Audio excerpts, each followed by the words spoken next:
Eh, vous n'avez pas eu le vôtre, tenez, maintenant vous l'avez, c'est le vôtre, chacun le sien. Tenez, celui-là c'est pour vous, bonne journée. Et en attendant les clients. Un petit peu de lecture. Un petit peu de littérature. Vous êtes où? Vous vous êtes installé où? Puget. À Puget? À Puget-sur-Argent. C'est où que vous êtes? Dans quel... C'est qu'il y a les grosses pubs de pétrole. Ah, d'accord.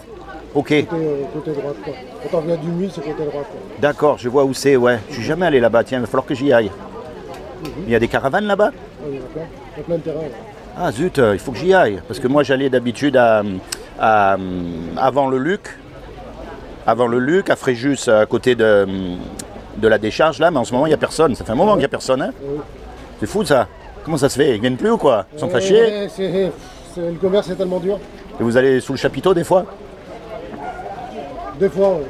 Allez-y mon ami, il n'y a rien de plus important que ça. Parce que quelle que soit la galère où on est aujourd'hui, ça s'arrête. Ben oui. Mais après, ça s'arrête plus. Et il n'y a personne qui est revenu pour nous dire. Ben oui. Donc, il y a des gens qui jouent au loto, il y a une chance sur 10 millions de gagner.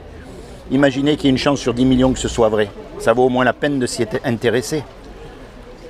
Ok? Parce qu'un jour ou l'autre, vous et moi, on va mourir, ça c'est sûr. Il y a de grandes chances. Et après? Il y a de grandes chances. Et après? Eh ben après, on sera mort. Et oui, vous, votre corps, mais pas votre âme. Ben oui. Alors, comment on va faire?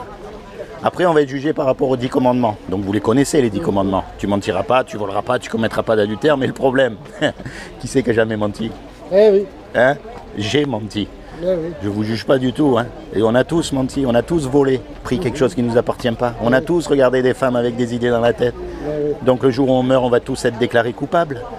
Et la punition de Dieu, c'est l'enfer pour l'éternité. Et ça, on ne peut pas y aller. Eh oui. Vous avez des enfants? Oui. Vous avez remarqué, des fois, il faut les corriger.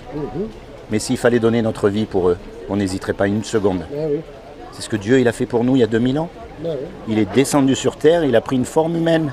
Et il a dit, quiconque s'approprie ce que j'ai fait sur la croix, pour lui, il sera sauvé. C'est pas d'aller dans une église ou sous un chapiteau ou dans une secte. C'est quand vous êtes tout seul, comme là par exemple. Vous parlez à Dieu, parlez à Jésus. Ah mais je voudrais bien qu'il me réponde aussi. Mais vous serez surpris.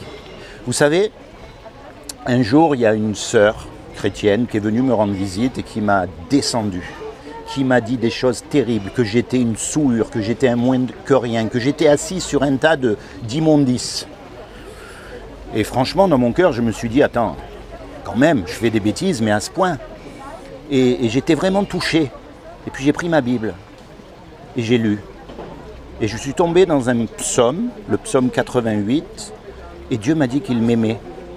Mais j'ai vraiment senti ça dans mon cœur.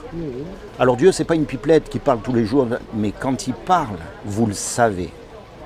Et pour qu'il vous parle, il faut lire votre Bible et vous rapprocher de lui. Alors il ne va pas vous parler tous les jours, hein, mais le jour où il va le faire, vous allez savoir que c'est lui. Faites-le mon ami, parce qu'il n'y a rien de plus important que ça, pour vous et pour toute votre famille. Ce n'est pas une question de religion, c'est une question de relation personnelle avec lui. Il ne va pas vous dire les mêmes choses qu'à moi.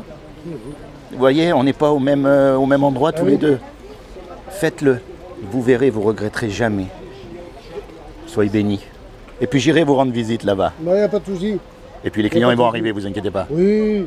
Ça ne m'inquiète pas pour ça. Bonne journée.